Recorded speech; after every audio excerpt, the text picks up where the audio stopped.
नमस्कार विद्यार्थी मित्रांनो, गेल्या रविवारी 14 जूनच्या दिवशी MPSC कंबाईंड ग्रुप बी ची पूर्वपरीक्षा झाली आणि लगेचच त्यानंतरच्या दुसऱ्या दिवशी MPSCने त्या परीक्षेची आन्सर की पण दिली. ती प्रोविजनल आन्सर की आहे. तर आपण रिपब्लिक अकॅडमीमध्ये ग्रुप बीच्या या क्वेश्चन पेपरमध्ये सब्जेक्ट वाईज जेवढे क्वेश्चन्स आलेले आहेत त्या क्वेश्चन्सना डिस्कस करत आहोत. ती एक सिरीज आपण सुरू केलेली आहे. या सिरीजचाच भाग म्हणून आज आपण पॉलिटीचे क्वेश्चन्स जे आलेले आहेत त्याची चर्चा करणार आहोत. आन्सर की आलेले आहे, आयोगाने आन्सर की दिलेले आहे, पण आपण स्पष्टीकरणासहित डिस्कस करूया म्हणजे तुम्हाला एक ॲप्रोच डिफाईन करायला मदत होईल त्याची. तुम्हाला माहिती आहे की पॉलिटीचे 15 क्वेश्चन्स असतात. तर हा बी सेट आहे आपल्याकडं क्वेश्चन पेपरचा. तर ह्यामध्ये 51 ते 65 असे 15 क्वेश्चन्स आहेत. आपण वन बाय वन डिस्कस करूया. बघा, हा पहिला क्वेश्चन आहे. खालील पर्यायांपैकी कोणते न्यायालय अभिलेख न्यायालय आहे? अभिलेख न्यायालय आहे. आता MPSCचा कुठल्याही परीक्षेचा क्वेश्चन पेपर सोडवताना हे आहे नाही वगैरे फार जोर द्यावा लागतो. तुम्हाला खूप तंतोतंतपणे बघावं लागतं की नेमकं त्या प्रश्नाच्या शेवटी आहे का नाही आहे, अयोग्य आहे, अचूक आहे, बिनचूक आहे वगैरे वगैरे. तर हे डायरेक्टिव्ह वर्ड्स जे आहेत ते तुम्ही प्रकर्षाने बघत असाल अशी अपेक्षा आहे. तर कोणतं न्यायालय आहे? अभिलेख न्यायालय बघायचं आहे आपल्याला खालीलपैकी. आणि अतिशय सोपा प्रश्न आहे. म्हणजे काय? Court of record. आपल्याकडं आर्टिकल 129 आहे. 129 supreme court being a court of record. आणि त्यानंतर हायकोर्टचं पण आहे आर्टिकल 215 मध्ये. तर हायकोर्टकडे नको जायला, कारण पर्यायामध्येच नाही. आणि कोर्ट ऑफ रेकॉर्ड म्हणजे काय? तुम्हाला माहिती आहे की न्यायालयाने जे आदेश दिलेले आहेत, जे निकाल दिलेले आहेत किंवा जे डायरेक्टिव्ज इश्यू केलेले आहेत त्या सगळ्यांना प्रिझर्व करून रेकॉर्ड म्हणून त्यांचं जतन करून ठेवलं जातं. भविष्यातल्या कुठल्या खटल्यांच्या वेळेला या रेकॉर्ड करून ठेवलेल्या गोष्टींना संदर्भ म्हणून वापरता येतो. तर त्या अर्थाने ते अभिलेख न्यायालय आहे. तर कुठलं न्यायालय अभिलेख न्यायालय आहे? तर सर्वोच्च न्यायालय हा त्याचा योग्य पर्याय आहे. तर आता पुढचा प्रश्न बघू आपण. तोही असाच अतिशय सोपा कॅटेगरीतला आहे. ग्रामपंचायत खालीलपैकी कोणते शुल्क वसूल करते? म्हणजे कोणती फी कलेक्ट करते ग्रामपंचायत? तुम्हाला माहिती आहे बस तिकीट ग्रामपंचायत कलेक्ट करत नाही. घरपट्टी आपल्याला माहिती आहे, आपण सगळे घरामध्ये राहतो. तर त्या घरामध्ये कधीतरी घरपट्टी द्यायची आहे अशी आपल्याला नोटीस आलेली असते किंवा अनाऊन्समेंट सुरू असते गल्लींच्या मधून वगैरे ग्रामपंचायतीची. तर घरपट्टी मात्र ग्रामपंचायत कलेक्ट करते. आयकर आणि सीमाशुल्क ग्रामपंचायत कलेक्ट करण्याचा तर प्रश्नच येत नाही. ह्या प्रश्नाचं उत्तर बी असं आहे आणि आयोगाने ते दिलेलं आहे तशा पद्धतीने. त्यानंतर आता तिसरा प्रश्न आपण बघूया.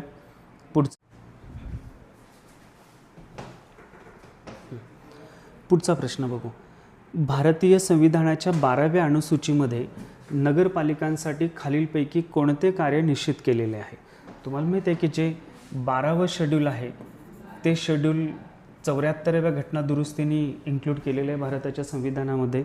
आणि या शेड्यूलमध्ये नगरपालिकांनी म्युनिसिपॅलिटीजनी करावयाची काही कामं दिलेली आहेत. ती एकूणात 18 कामं आहेत. तुम्ही एकदा नजर फिरवा त्या कामांच्यावरून. बघा, हा प्रश्न ना MPSCच्या ग्रुप बीच्या परीक्षांचं फॉर्मॅट कसा बदलत चाललेला आहे याला निर्देश करतो. सुरुवातीच्या काही वर्षांमध्ये किंवा मागील काही वर्षांमध्ये आपण बघतोय की 74 घटना दुरुस्तीने काय इन्क्लूड केलेलं आहे. ह्याही परीक्षेत तसा प्रश्न आहे. पण आता एक पाऊल पुढं 74व्या घटना दुरुस्तीद्वारे जे इन्क्लूड झालेलं आहे त्यामध्ये कशाचा समावेश आहे? म्हणजे माहितीचा पूल जो आहे तो उत्तरोत्तर अधिक इंटेन्स पद्धतीने एक्सप्लॉइट होत आहे. तर एकूण 18 कामं नगरपालिकांची शेड्यूल 12 मध्ये दिलेली आहेत.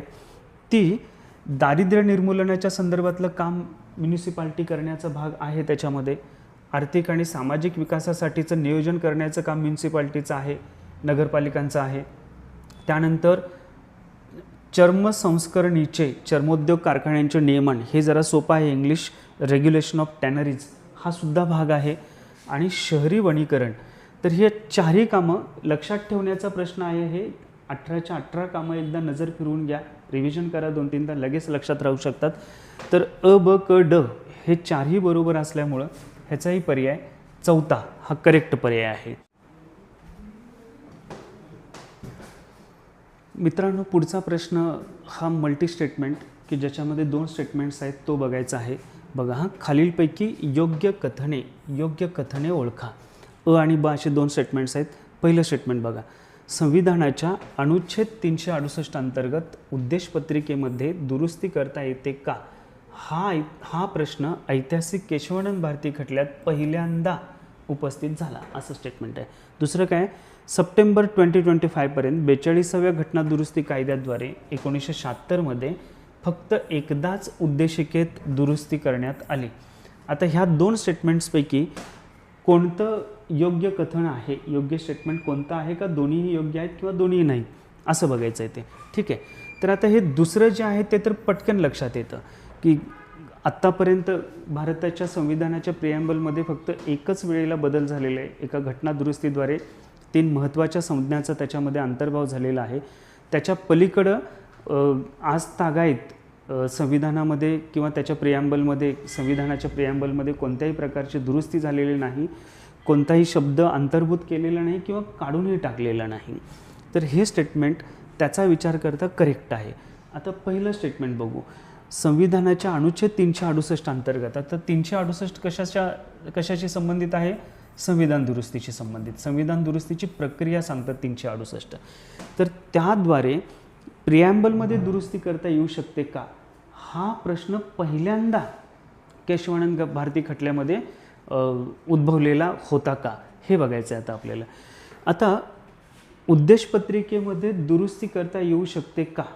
किंवा उद्देशपत्रिकेच्या संविधानातल्या स्टेटसच्या संदर्भात 2 महत्त्वाचे खटले आपल्याला लक्षात ठेवायचे आहेत. त्यातला पहिला खटला की जो 1960चा आहे तो खटला म्हणजे बेरुबारी खटला. आणि दुसरा खटला इथं ज्याचा उल्लेख आहे तो खटला केशवानंद भारती खटला की जो 1973चा आहे. हे पहा, बेरुबारी खटल्यामध्ये सर्वोच्च न्यायालयाने सांगितलं होतं की प्रिॲम्बल हा भारतीय संविधानाचा भागच नाही, त्यामुळे त्याच्या दुरुस्तीच्या संदर्भात प्रश्नच उद्भवत नाही. पण हा व्ह्यूपॉईंट प्रिॲम्बलच्या संदर्भातला स्वतःचा हा viewpoint supreme कोर्टनी 1973च्या Keshavananda Bharti खटल्यामध्ये reverse केला आणि सुप्रीम कोर्टने मान्य केले की सुरुवातीचा जो व्ह्यूपॉईंट सुप्रीम कोर्टचा बेरुबारी खटल्यामध्ये होता तो चुकीचा होता. आणि सुप्रीम कोर्टने 1973 मधल्या केशवानंद भारती खटल्यामध्ये सांगितलं की प्रिॲम्बल हा भारतीय संविधानाचा महत्त्वाचा भाग आहे आणि त्याच्यामध्ये दुरुस्ती करता येऊ शकते. म्हणजे प्रिॲम्बलमध्ये दुरुस्त करता येऊ शकते का? हा प्रश्न पहिल्यांदा केशवानंद भारती खटल्यामध्ये उद्भवला. हे स्टेटमेंटसुद्धा बरोबर आहे, तो दुरुस्त करता येण्याचा भाग आहे असं म्हणणं सर्वोच्च न्यायालयाचं असल्यामुळेच 42व्या घटना दुरुस्तीद्वारे त्यामध्ये झालेल्या दुरुस्त्या ह्या कॉन्स्टिट्युशनल आहेत, संविधानात्मक आहेत असं म्हटलं तर ते चुकीचं ठरणार नाही. ठीक आहे, तर याचं हे दोन्ही स्टेटमेंट्स बरोबर आहेत. याचं मग उत्तर येईल थर्ड पर्याय. लक्षात येतं? चला आता पुढचा प्रश्न.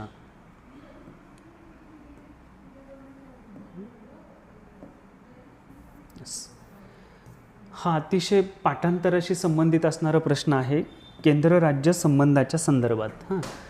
तर हे बरोबरच आहे. हे जे तुम्हाला माहिती आहे ते पटपट ॲप्लाय करायचं आणि योग्य पर्याय कुठला आहे तो बघायचं. 256मध्ये केंद्र आणि राज्यांचं दायित्व आहे. 257मध्ये राज्यांचं नियंत्रण काही संदर्भात काही प्रकरणांच्यामध्ये केंद्राचं राज्यांवर असेल असं सांगितलेलं आहे. 258A जे आहे ते केंद्राकडे कार्य सोपवण्याचा राज्यांचा पण अधिकार आहे. म्हणजे केंद्र राज्य प्रशासकीय संबंधाच्या संदर्भातली ही 4 महत्त्वाचे आर्टिकल्स आहेत. 260 हे भारताबाहेरील प्रदेशांच्या संदर्भात बोलतं. म्हणून ना ह्यातला हा दुसरा पर्याय करेक्ट येतो की जो या आर्टिकल्समधल्या कंटेंटना दाखवतो करेक्ट पद्धतीने. ह्यावर फारसं बोलण्यासारखं नाही.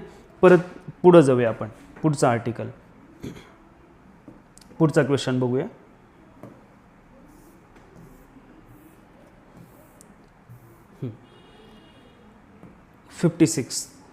खालीलपैकी कोणते तत्व भारतीय राज्यघटनेतील राज्य धोरणाच्या मार्गदर्शक तत्वाचा भाग नाही?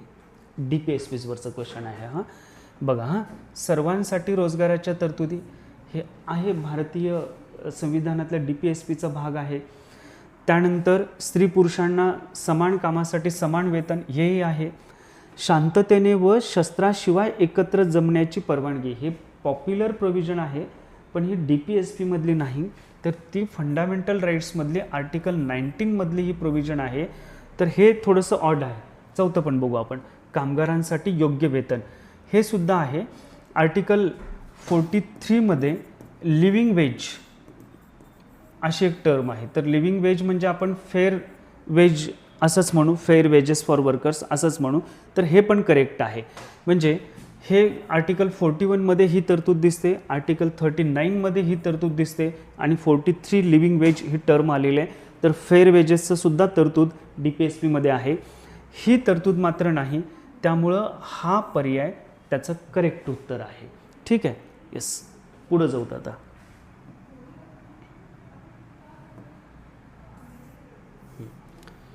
आता राज्य लोकसेवा आयोगाच्या सदस्यांच्या संदर्भातला हा प्रश्न आहे. काय आहे बघा. राज्य लोकसेवा आयोग, तुम्हाला सगळ्यांना माहीत आहे की आर्टिकल 315 अंतर्गत या आयोगाची स्थापना होते.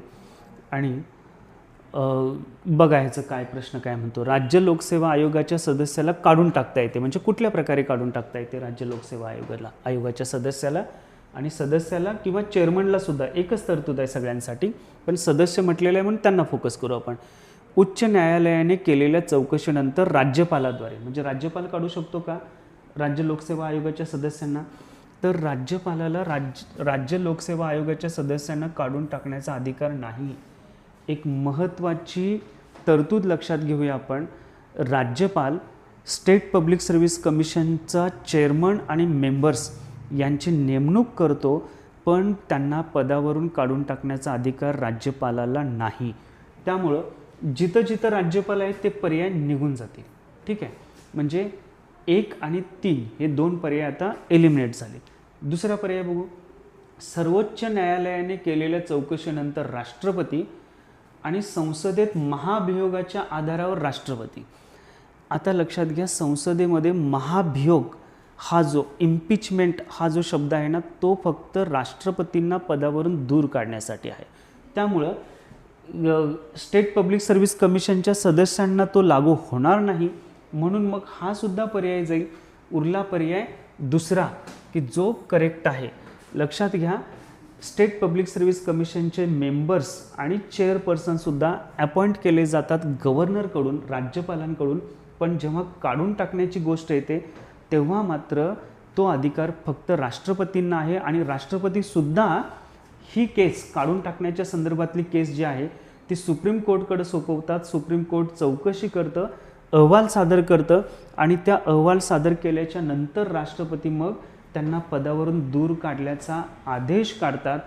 अशा प्रकारे SPSC आणि UPSCचे चेअर आणि मेंबरसुद्धा अशाच पद्धतीने त्यांच्या पदावरून त्यांना दूर काढता येतं. ठीक आहे, तर यातलं हे दुसरा पर्याय बरोबर आहे. आपण पुढं जाऊया.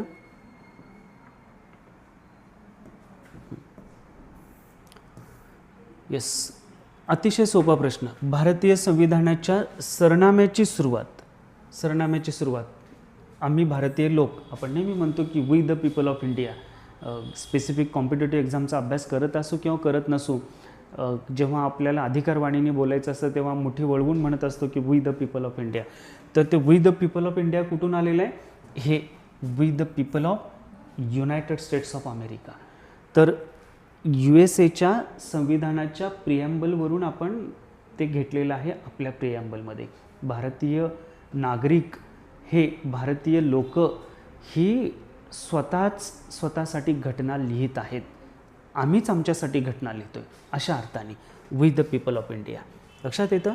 तर अशा पद्धतीनं हे चौथा पर्याय यातला बरोबर आहे. पुढं जाऊया आता.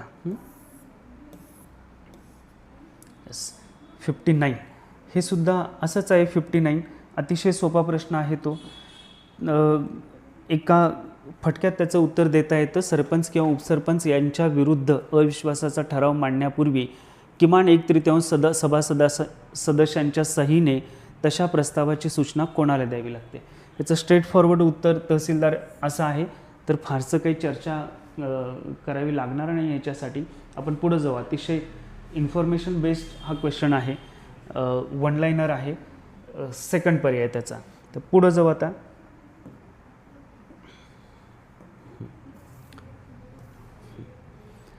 आता हा 60th क्वेश्चन आहे ना, हा जरा नंतर घेऊ आपण, शेवटी घेऊ. बघा हा 60th क्वेश्चन आपण नंतर घेऊ. चला पुढं. आता 61 क्वेश्चन बघा हां काय आहे. खालीलपैकी काय भारतीय संविधानाच्या कलम 23 मध्ये समाविष्ट नाही. तुम्हाला माहिती आहे आर्टिकल 23 हे फंडामेंटल राईट्सच्या पार्टमधलं आर्टिकल आहे आणि ते prohibition of human traffic and prohibition of force labour ह्या संदर्भातलं आहे. त्याच आर्टिकलमध्ये एक एक्सेप्शनसुद्धा दिलेलं आहे. म्हणजे ह्युमन ट्रॅफिक मानवी व्यापाराला सुद्धा ते प्रतिबंध करतंच आर्टिकल. त्याचबरोबरीने जबरदस्तीने काम करायला लावता येणार नाही एखाद्या व्यक्तीला, दुसऱ्या कोणत्या तरी व्यक्तीला. म्हणजे काय, फोर्स लेबर त्यालासुद्धा ते आर्टिकल प्रतिबंध करतं.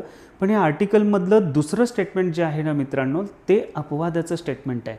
ह्या हक्काला एक अपवादसुद्धा आहे. कोणता अपवाद, तर राज्यसंस्था काही अपवादात्मक परिस्थितीमध्ये नागरिकांच्यावर पब्लिक पर्पजसाठी म्हणजे सार्वत्रिक उद्दिष्टासाठी सक्ती करू शकते सेवेची.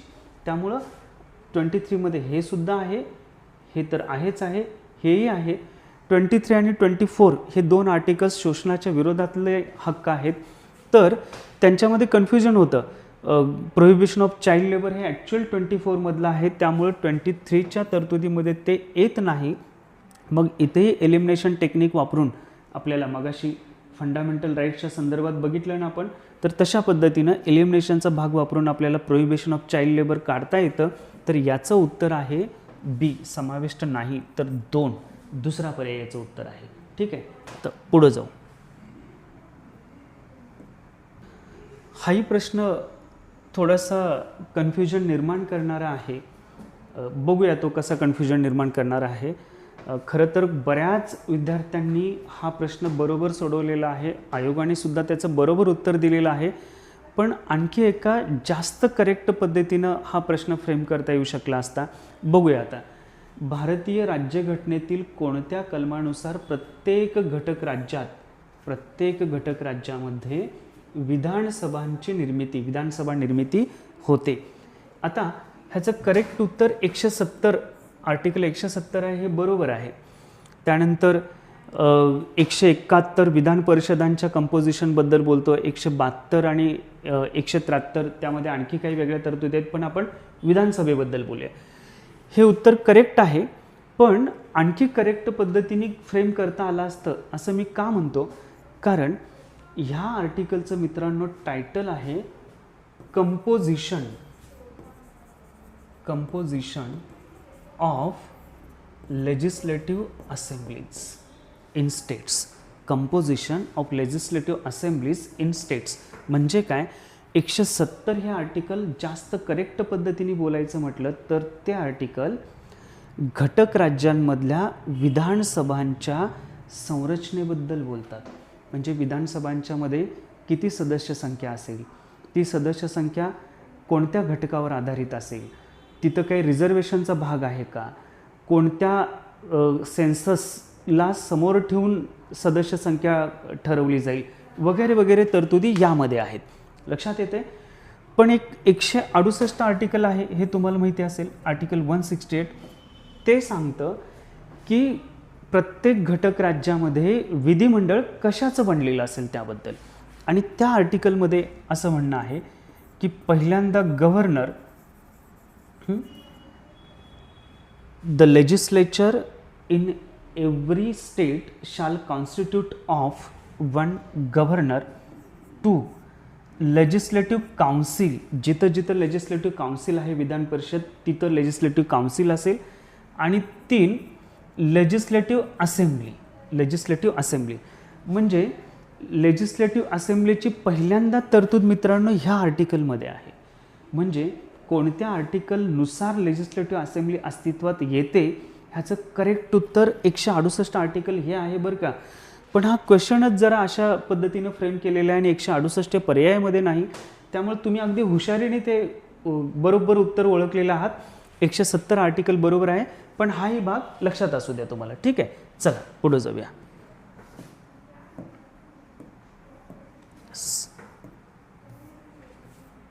हां, ही वन लाईनर आहे. उपलेखा परीक्षकाने एका वर्षात लेखा तपासणी करावयाच्या 100 ग्रामपंचायतीपैकी किमान किती ग्रामपंचायती मुख्य पंचायती असणे अगत्याचे असते. तर त्याचं 20 ते असण्याची आवश्यकता आहे आणि आयोगाने ते उत्तर दिलेलं आहे. तर ह्याच्यावरही फारसं इन्फॉर्मेशन बेस्ड असल्यामुळे तशी चर्चा करण्याची काही गरज नाही. तुम्हाला सगळ्यांना त्याचं उत्तर माहीत आहे. तर पुढं जाऊया आपण. हा शेवटचा प्रश्न. खालीलपैकी कोणती घटना दुरुस्ती ही शहरी भागातील स्थानिक स्वराज्य संस्थांशी संबंधित आहे.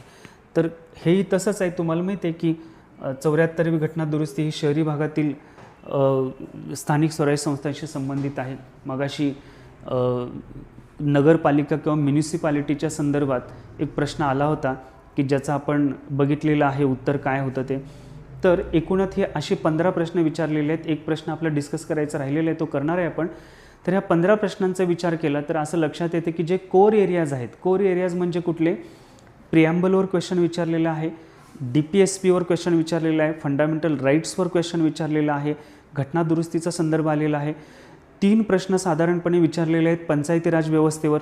म्हणजे कोर एरियाज कॉन्स्टिट्यूशनचे किंवा पॉलिटीमधले कोर एरियाज आपल्याला सोडून चालणार नाही. त्यावर चांगला होल्ड असला पाहिजे असा मेसेज ह्या क्वेश्चनच्या फ्रेमेशनमधून आहे. तर तसा आपण तो होल्ड चांगला करण्याचा प्रयत्न करूया. ठीक आहे.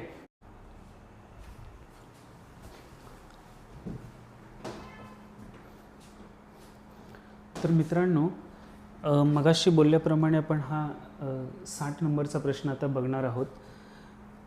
बघूया हा प्रश्न काय आहे. राज्य धोरणाच्या मार्गदर्शक तत्वांबाबत DPSPच्या बाबत योग्य कथने ओळखा. योग्य स्टेटमेंट्स कोणते आहेत ते ओळखायचे आहेत. पहिलं स्टेटमेंट बघा. एकूण 4 स्टेटमेंट्स आहेत ह्या प्रश्नामध्ये. ती गैर न्यायप्रविष्ट आहेत, म्हणजे न्यायप्रविष्ट नाहीत. They are non justiciable. तुम्हाला माहिती आहे की आर्टिकल 37 जे आहे जे DPSPच्या स्टेटसला डिफाईन करतं, म्हणजे DPSPचं नेमकं कॉन्स्टिट्युशनल स्टेटस काय आहे, त्या आर्टिकलमध्ये स्पष्ट नमूद आहे की DPSPs आर नॉन जस्टिसेबल. ते एक लांबलचक स्टेटमेंट आहे, त्यामध्ये हा उल्लेख आहे. त्यामुळं पहिलं स्टेटमेंट जे आहे ते करेक्ट आहे. आता दुसरं स्टेटमेंट बघा. ती नैतिक व राजकीय आधार असणारे आहेत, म्हणजे त्यांना नैतिक आणि राजकीय आधार आहे. ऑब्व्हियसली DPSPsना नैतिक आधार आहेच. बऱ्याचदा DPSPsना आपण मोरल प्रिसेप्ट्स असं म्हणतो, नैतिक तत्व असं म्हणतो. म्हणजे मोठमोठी उद्दिष्ट DPSP आदर्श समोर ठेवलेले आहेत, ती तत्त्व तसे आहेत. अर्थात राजकीय आधारसुद्धा आहे, कारण बरेचसे राजकीय पक्ष DPSPच्या तत्वांना आपल्या ॲजेंडामध्ये समाविष्ट करतात की ज्यांचा वापर करून सत्ता मिळवण्याचा प्रयत्न राजकीय पक्ष करत असतात. तर त्यांना राजकीय आधारसुद्धा आहेत. पॉलिटिकल पार्टीजने सुद्धा त्यांना मान्यता दिलेली आहे, त्यांच्या ॲजेंडामध्ये इन्क्लूड करतात ते. त्यामुळे हे स्टेटमेंटसुद्धा करेक्ट आहे. तिसरं स्टेटमेंट, ती समूहाच्या कल्याणाला प्रोत्साहन देतात. हे DPSPचं सगळ्यात क्रुशियल ऑब्जेक्टिव्ह आहे. This is the most crucial objective of the DPSP. समूहाचं कल्याण. मुळात DPSPचं भारतीय संविधानामधला समावेश जो आहे तोच समाजवाद नावाच्या आयडियॉलॉजीच्या प्रभावातून झालेला आहे. आणि समाजवादाचा उद्देश हा व्यक्तीचं कल्याण हा नसून समूहाचं कल्याण, त्याला प्रोत्साहन देणं हा आहे. अर्थातच DPSPची सगळी तत्त्व समूह कल्याणाला उत्तेजन देणारे आहेत. त्यामुळं स्टेटमेंट 3 सुद्धा बरोबर आहे. आता चौथं स्टेटमेंट बघूया. त्यांच्या अंमलबजावणीसाठी कायदे आवश्यक आहेत. अगदी बरोबर आहे. अनेक DPSPs असे आहेत आपल्याकडे की ज्यांच्या अंमलबजावणीसाठी अनेक प्रकारचे कायदे आपल्याकडे आहेत. काही पॉप्युलर कायदे जर बघायचं झालं तर आपल्याकडे मिनिमम वेजेस ॲक्ट आहे. त्यानंतर अगदी लेटेस्ट बघायचं झालं तर MG नरेगा आपल्याकडं आहे, जो एक अलीकडं मूलभूत हक्क बनलेला आहे, पण पूर्वी कधी DPSPचा पार्ट होता. असा RT राईट टू एज्युकेशन 2009 सालाला जो संमत झालेला आहे तो. याच्यामध्ये एन्व्हायरमेंट प्रोटेक्शन ॲक्टचं सुद्धा भर टाकता येईल. म्हणजे हे जे सगळे कायदे आहेत, हे कायदे DPSPच्या तत्वांची अंमलबजावणी करण्यासाठीच भारतीय संसदेने केलेले आहेत. अशाच प्रकारचे अनेक कायदे अनेक राज्य विधिमंडळांनी सुद्धा केलेले आहेत. म्हणजे काय, DPSPच्या अंमलबजावणीसाठी कायद्यांची आवश्यकता आहे, म्हणजे हे स्टेटमेंट करेक्ट आहे. तर हे चारही स्टेटमेंट बरोबर आहेत. म्हणून ह्याचा योग्य पर्याय जो आहे उत्तराचा तो आहे 4, पर्याय क्रमांक 4. ठीक आहे. बऱ्याचशा विद्यार्थ्यांनी हे असं सोडवलेलं आहे आणि जे करेक्ट आहे, करेक्ट बरोबर आहे पर्याय 4. पण आता इथून पुढची चर्चा थोडीशी आपण वेगळी करूया. ठीक आहे मित्रांनो, खूप मुलं लक्ष्मीकांतचं पुस्तक Indian constitution and polity for competitive exam अशा नावाचं जे पुस्तक आहे ते स्पर्धात्मक परीक्षांची तयारी करण्यासाठी वापरतात. ग्रुप बीचा अभ्यास करणारी मुलंसुद्धा त्याला अपवाद नाहीत, वापरतात. खूप पॉप्युलर पुस्तक आहे, नेशन वाईड पॉप्युलरिटी आहे त्याची. मागच्या 10-12 वर्षांपासून ती पॉप्युलरिटी टिकून असणारं हे एकमेव पुस्तक आहे. त्या पुस्तकामध्ये DPSPच्या चॅप्टरमध्ये शेवटी फंडामेंटल राईट्स आणि DPSPची एक तुलना दिलेली एका ब्लॉकमध्ये. त्या तुलनेमध्ये DPSPच्या खाली म्हणजे DPSPची वैशिष्ट्ये सांगताना हे स्टेटमेंट जसंच्या तसं आहे, they require legislation for their implementation. आणि आपण बघितलं की हो लेजिस्लेशन्स आहेत, DPSPच्या अंमलबजावणीसाठी लेजिस्लेशन आहेत. पण आता लक्षात घ्या, संपूर्ण संविधानामध्ये किंवा DPSPच्या त्या पार्टमध्ये कुठलंही स्टेटमेंट अशा अर्थाचं नाही, DPSPs for their implementation require legislation. म्हणजे DPSPच्या अंमलबजावणीसाठी लेजिस्लेशनची, कायद्यांची आवश्यकता आहे का, तर त्या संदर्भातलं हे पार्शल म्हणजे काय, अर्ध उत्तर आहे. हो आहे. अर्ध उत्तर काय आहे, नाही. म्हणजे हे अर्ध बरोबर असणारं स्टेटमेंट आहे, म्हणून त्याला करेक्ट देऊया आपण. पण पूर्ण त्याचं विश्लेषण एकदा आपण आपल्या नजरेसमोर असू द्या. अनेक असे DPSPमधली तत्त्व आहेत की ज्या तत्त्वांची अंमलबजावणी आपल्याकडं राष्ट्रीय पातळीवर संसदेने सुद्धा केला नव्हता कायदा, किंवा घटक राज्यांच्या पातळीवर त्या घटक राज्यांच्या विधिमंडळाने सुद्धा कायदा केलेला नव्हता. पण DPSPच्या तत्वांची मात्र अंमलबजावणी करण्याचं धोरण त्या राज्याचं किंवा संसदेचं म्हणजे राष्ट्रीय पातळीवर तसं धोरण अंमलबजावणी सुरू होतं. बघू आता, हे उदाहरण घ्यायचं झालं तर हा MG नरेगा कायदा आहे ना, हा आला कधी 2005. अलीकडंच त्याचं नावसुद्धा बदललेलं आहे. तुम्हाला सगळ्यांना ते माहिती आहे, करंट अफेअर्समध्ये तो भाग येतो. 2005 साली हा कायदा आला. म्हणजे मॅन्युअल काम करायची तयारी असणाऱ्या अनएम्प्लॉईड कोणत्याही ग्रामीण भागातील एखाद्या प्रौढ व्यक्तीला हा कायदा रोजगाराची हमी देतो. वर्षातून विशिष्ट काही दिवस तो हमी देतो रोजगाराची. पण मित्रांनो लक्षात घ्या, हा कायदा आला 2005 साली. पण 2005 पूर्वी रोजगाराची हमी देणारे अनेक प्लॅन, योजना, अनेक प्लॅन आपल्याकडे होते, अनेक प्रोग्राम्स आपल्याकडे होते, अनेक वेगवेगळ्या स्कीम्स पण त्यांना म्हणता येतील. त्या स्कीम्स आपल्याकडे होत्या. ह्या स्कीम्स राष्ट्रीय पातळीवरचे सरकार पण अंमलबजावणी त्यांची करत होते आणि अनेक घटक राज्यांची सरकारसुद्धा त्यांची अंमलबजावणी करत होते. त्या घटक राज्यांमध्ये त्या संदर्भातले कायदे होते असं नाही, किंवा राष्ट्रीय पातळीवर सुद्धा त्या संदर्भातला कायदा अस्तित्वात होता असं नाही. पण असे स्कीम्स, प्लॅन्स, प्रोग्राम्स होते. म्हणजे स्वर्ण जयंती ग्राम स्वरोजगार योजना हा 2005 पूर्वीचा आहे. जवाहर रोजगार योजना 2005 पूर्वीची स्कीम आहे. एम्प्लॉयमेंट ॲश्युरन्स स्कीम 2005 पूर्वीची, म्हणजे 90च्या दशकातली आणि 2000 दशकातले हे स्कीम्स आहेत. ह्यातलं आणखी एक क्लासिकल उदाहरण सांगता येईल मित्रांनो, 1972 साली महाराष्ट्रात एक भीषण दुष्काळ पडलेला होता आणि त्या दुष्काळाच्या कॉन्टेक्स्टमध्ये आपल्याकडं एक रोजगार हमी योजना, म्हणजे महाराष्ट्र हे भारतातलं पहिलं राज्य आहे की जे रोजगाराची हमी देणारी योजना ज्या राज्यांनी सुरुवात केली, असं पहिलं राज्य आहे भारतातलं. या योजनेचे जनक वि.स. पागे आहेत असं आपण म्हणतो. तर ही योजना आली 1972 साली, पण ह्या योजनेचा कायदा झाला, महाराष्ट्र विधिमंडळाने तो कायदा केला 1977 साली, म्हणजे महाराष्ट्र रोजगार हमी योजना कायदा 1977. म्हणजे हा कायदा येण्यापूर्वीच ही योजना कार्यान्वित होती. ह्याचा अर्थ असा की DPSPच्या अंमलबजावणीसाठी कायदेशीर बॅकिंग असेल, कायदेविषयक बॅकिंग असेल तर DPSPची अंमलबजावणी व्यवस्थित उत्तम पद्धतीने कार्यक्षमतेने होऊ शकते. हे बरोबर आहे, कारण त्यांना लीगल बॅकिंग आहे. पण DPSPच्या अंमलबजावणीसाठी कायद्यांची आवश्यकता असतेच असं नाही, कारण कायद्यांच्या शिवायसुद्धा अनेक प्लॅन किंवा प्रोग्राम्स किंवा स्कीम्स थ्रू वेगवेगळ्या DPSPच्या प्रिन्सिपल्सची अंमलबजावणी झालेली आहे. एक आणखी पॉप्युलर उदाहरण बघूया. 2014 साली मित्रांनो आपल्याकडं जनधन योजना एक सुरू झालेली आहे.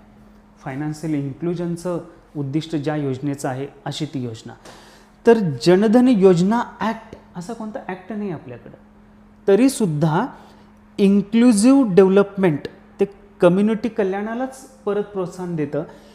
इन्क्लुझिव्हिटी, फायनान्शियल इन्क्लुजन ह्या उद्देशाला समोर धरून जनधन योजना आज आपल्याकडं अंमलबजावणीमध्ये आहे. याचा कोणताही कायदा नाही, म्हणजे कायदा असलाच पाहिजे असं कंपल्शन DPSPच्या अंमलबजावणीसाठी नाही. आता बऱ्याच पुस्तकांमध्ये की जी पुस्तकं ह्या पॉलिटिकल सायन्सच्या डोमेनमधल्या ॲथॉरिटीने लिहिलेली आहेत, म्हणजे सुभाष कश्यप यांचं आवर कॉन्स्टिट्यूशन, आवर पॉलिटी अशी पुस्तकं असोत, किंवा D.D. बसू यांचं इंडियन गव्हर्नमेंट अँड पॉलिटिक्स हे पुस्तक असो, किंवा PM बक्षी यांचं बेर ॲक्ट असो, किंवा दुर्गादास बसू यांचं introduction to the constitution of India हे पुस्तक असो, ह्या पुस्तकांच्यामध्ये अशा अर्थाचं डायरेक्ट स्टेटमेंट नाही आहे बरं का. ह्या कुठल्याच पुस्तकांमध्ये नाही. एक पुस्तक मला असं मिळालं की ज्यामध्ये हे आहे स्टेटमेंट, ते म्हणजे M. लक्ष्मीकांत. दुसरे एक पुस्तक D.D. बसू नाही, B.L. फादे यांचं पुस्तक मिळालं, तर त्या पुस्तकामध्ये पण हे स्टेटमेंट आहे, पण आणखी पुढं पण हे स्टेटमेंट एलॉंगेटेड आहे. बघूया ते स्टेटमेंट काय आहे नेमकं, मी तुम्हाला वाचून दाखवतो. हे पहा, हे जे B.L. फादे यांचं पुस्तक आहे इंडियन गव्हर्नमेंट अँड पॉलिटिक्स, ह्या पुस्तकामध्ये काय स्टेटमेंट आहे बघूया आपण. मी तुम्हाला वाचून दाखवते ते स्टेटमेंट. बघा, द डायरेक्टिव्ज म्हणजे DPSPs, the directives required to be implemented by legislation, required to be implemented by legislation. इथं ते स्टेटमेंट संपत नाही, पुढं बघा. And so long as there is no law carrying a directive, and so long as there is no law carrying a directive, neither the state nor an individual can violate any existing law. म्हणजे बघा, DPSPच्या अंमलबजावणीसाठी कायद्यांची आवश्यकता आहे, पण कायद्यांच्या शिवाय सुद्धा DPSPची अंमलबजावणी शक्य आहे असं इंटरप्रिटेशन या स्टेटमेंटमधून करता येतं. म्हणजे काय, एखादं धोरण म्हणून जर एखाद्या DPSPची अंमलबजावणी शासन करत असेल आणि त्या धोरणाच्या अनुषंगाने DPSPची मूलभूत अंमलबजावणी झाली नसेल, तर ती अंमलबजावणी झाली नाही म्हणून न्यायव्यवस्थेकडे दाद मागता येत नाही कोणत्याही इंडिव्हिज्युअलला, किंवा राज्यसंस्थासुद्धा तसं करू शकत नाही. म्हणजेच काय, कायद्याशिवाय सुद्धा DPSPची अंमलबजावणी शक्य आहे. आणखी काय, to cut this long story short, Jan Dhan योजनेचं उदाहरण घेऊ शकता. रोजगाराच्या हमीच्या संदर्भातले वेगवेगळे प्लॅन्स, प्रोग्राम्स त्याचं उदाहरण घेऊ शकता. रोजगार हमी योजना की जे क्लासिकल उदाहरण आहे, महाराष्ट्राने एक दिग्दर्शनाचं काम केलेलं आहे भारतातल्या सगळ्या राज्यांना, अगदी केंद्र सरकारला सुद्धा, तेही उदाहरण घेऊ शकता. तर काही लोकांना म्हणजे पॉलिटिकल सायन्सचे जे एक्सपर्ट्स आहेत ते सुद्धा ह्या क्वेश्चन्सच्या ह्या स्टेटमेंटचं ॲनालिसिस करू शकतात किंवा काही विद्यार्थी ज्यांनी विशेष अभ्यास केलेला आहे पॉलिटिकल सायन्सचा, त्यांनी जर थेरटिकल पर्स्पेक्टिव्हनी ह्या स्टेटमेंटकडे बघायचं ठरवलं तर ते हे स्टेटमेंट चुकीचं आहे असं म्हणते. कारण DPSPच्या अंमलबजावणीसाठी कायदा असलाच पाहिजे अशी गरज नाही. एक्झिक्युटिव्ह डिसिशननी म्हणजे just council of ministers decision are sufficient for the implementation of any DPSP or all DPSPs. Executive निर्णय पुरेसे आहेत, मंत्रिमंडळाचा निर्णय पुरेसा आहे. तर मित्रांनो, MPSCला सुद्धा या व्हिडिओच्या थ्रू थोडीशी एक विनंती आहे की क्वेश्चनचं फ्रेमेशन असेल किंवा स्टेटमेंट्सचं हे जे ऑर्गनायझेशन आहे ते व्यवस्थित. बऱ्याचशा विद्यार्थ्यांचा हा प्रश्न बरोबर आहे, त्यांनी तो बरोबर गृहीत धरावा. MPSCला विनंती एवढीच आहे की थोडीशी क्लॅरिटी अजून असायला पाहिजे क्वेश्चनच्या फ्रेमेशनच्या संदर्भात. ठीक आहे मित्रांनो, तर यातून तुम्हाला जो बोध घ्यायचा आहे तो घ्या. जर दुसरं काही तुम्हाला एक्सप्लोअर करायचं असेल तर करा, अदरवाईज M. लक्ष्मीकांत हे सफिशियंट आहे. भेटूया परत नवीन एका मुद्द्याला घेऊन नवीन व्हिडिओमध्ये. धन्यवाद.